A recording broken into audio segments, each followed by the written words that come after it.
Donc ce cadre-là, il a été mis en place le 15 avril. On est le 17.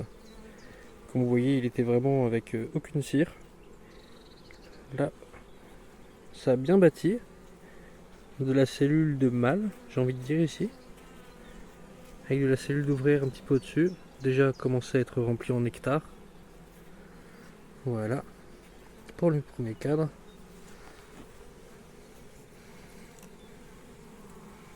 Voilà. Maintenant les suivants.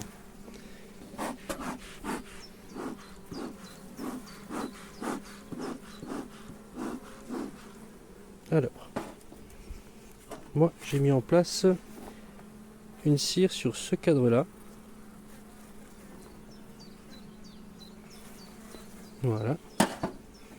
Pareil, le 15 avril. Donc comme j'ai dit, c'est ce cadre-là. Je fais attention aux abeilles.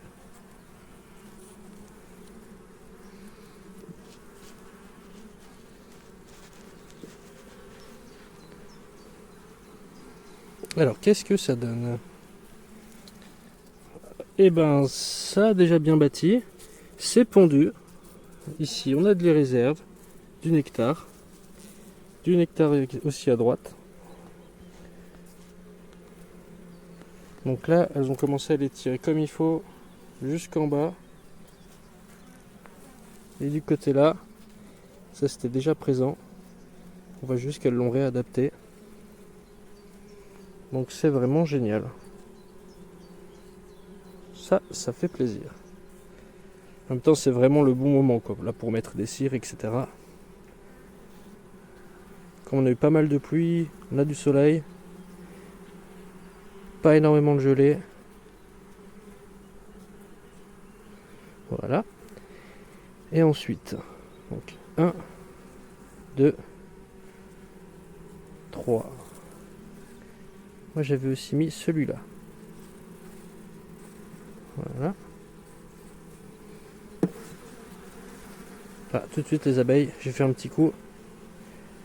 On sent qu'elles n'ont pas apprécié. Donc là, on a toujours des abeilles quand même sur la réserve. Ici, ça commence à les tirer tout doucement, gentiment. Du côté là, pas encore. Bah, c'est bien. Franchement, c'est très positif. Voilà.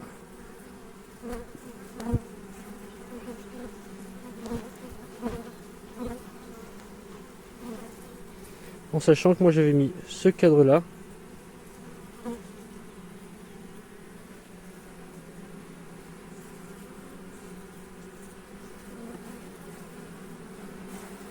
Voilà. Après, je vais rallumer mon enfumoir. Et je vais surtout plus les déranger. Donc moi j'avais mis ce cadre là à bâtir le 24 mars. Donc comme on peut le voir, la reine elle pond bien. C'était censé être du Buckfast VSH. J'avais pris une colonie issue d'une reine qui pondait ça et j'avais lancé un élevage naturel en 2025. Donc ça c'est une reine de 2025. Une F2 ou... Enfin voilà. Métissée bien sûr, hein, pas le choix. J'ai pas encore de rucher de fécondation, etc. Mais là c'est vraiment très très beau.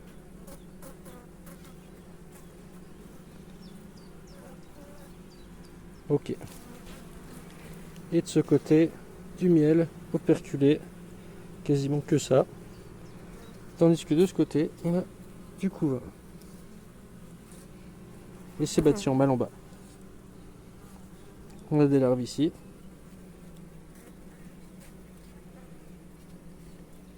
Et sûrement des œufs, des petites larves.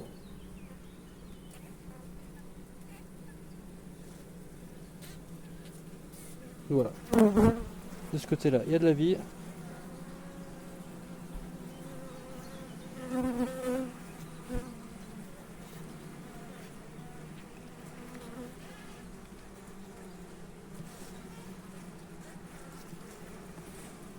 Et celui-là, allez.